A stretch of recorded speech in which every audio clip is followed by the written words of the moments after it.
नमस्कार फ्रेंड, मैं विजय लक्ष्मी अपने चैनल में आपका स्वागत करती हूँ। आज मैं एक बात करती हूँ आपसे।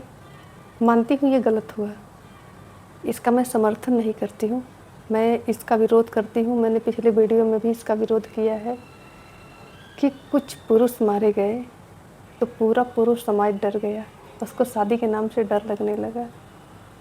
लेकिन सदियों से कितनी लड़कियाँ मारी गई, अब तो रिपोर्ट होने लगे तो उनकी कुछ संख्या भी दर्ज है। वो उस समय से मारी जा रही हैं जब रिपोर्ट दर्ज नहीं होती थी। लेकिन मजाल है कि कोई लड़की शादी से डरी हो या लड़कियों में शादी के नाम से खौफ आया हो। क्यों? इसका कारण नहीं आप जानेंगे या इस प्रश्न का उत्तर नहीं जानना चाहेंगे? इसमें सबसे बड़ा कारण यही है कि पुरुष शक्तिशाली है, वो अपने निर्णय ले सकता है, इसलिए उसको डर लग रहा है, वो इस शादी से भाग सकता है।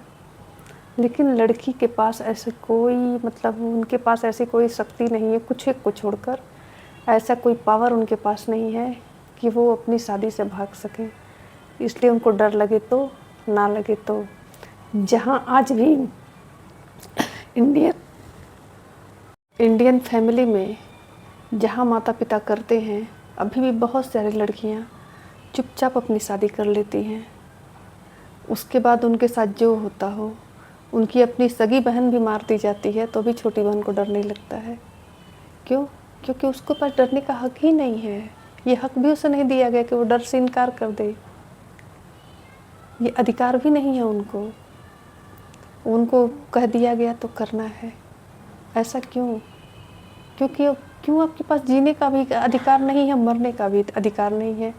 ना आप खुद के मन से जी सकती हैं, ना खुद के मन से मर सकती हैं। आपको हर निर्णय के लिए एक पुरुष की आवश्यकता होती है। वही आपकी खुशियों का जिम्मेदार होता है, वही आपके दुख का भी जिम्मेदार होगा। उसके हिसाब से आपकी खुशियाँ निर्भर करेंगी, उसके हिसाब से आपके दुख निर्भर करेंगे। मैं किसी को भड़का नहीं रही हूँ, ना मैं बहुत घोर नारीवादी हूँ, पर ये प्रश्न मेरे मन में आया तो मैंने सोचा मैं वीडियो बना के आप लोगों से पूछूं। अगर कोई एक इस पर उत्तर देना चाहे तो मुझे अच्छा लगेगा कि आखिर क्यों हम अपनी बेटियों को कम से कम जीने का अधिकार तो दे दें। अगर वो नहीं शादी करना चाहती हैं तो ना करें। जब वो कहती हैं शादी करना चाहें तभी उनकी शादी करें। लेकिन नहीं, हमको समाज में दिखाना होता। लोग फ़ोन करते हैं तो पूछने लगते हैं, अरे आपकी लड़की की शादी कब होगी? उनको संतुष्ट करने के लिए हम अपनी लड़की की शादी कर देते हैं, चाहे हमारा मन ना हो तो, हमारी लड़की का मन ना हो तो। एक सोशल प्रेशर भी होता है लोगों के ऊपर, ताने मारने लोग शुरू कर देते हैं। हम गलत किसी को नहीं कह सकते हैं, माता पिता भी पूरी तरह गलत नहीं हैं।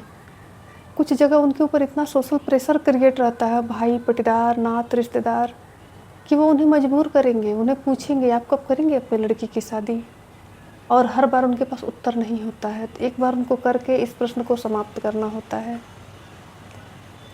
और शादियों का अंजाम क्या हो रहा है आजकल सोशल मीडिया पे आए दिन आप देख रहे हैं कि अगर ये शादी है तो आदमी कुंवारा रहे तो ठीक है, अगर उसके बाद उसकी मृत्यु तय है तो कम से कम अकेले रह के जीवित तो रह लेगा, चाहे लड़का हो चाहे लड़की हो। पूरा जीवन जी लेगा, दुनिया देख लेगा, घूम लेगा, फिर लेगा, अपने मन का खा पहन लेगा, कम से कम अपने मन का सुखी तो रह लेगा। यहाँ कुछ दिन बाद अगर उनके सब कुछ सही नहीं तो उनका जीवन नरक बनता जा रहा है, और नरक में किसी एक की जान ज़रूर जा रही है। क्या हो रहा है?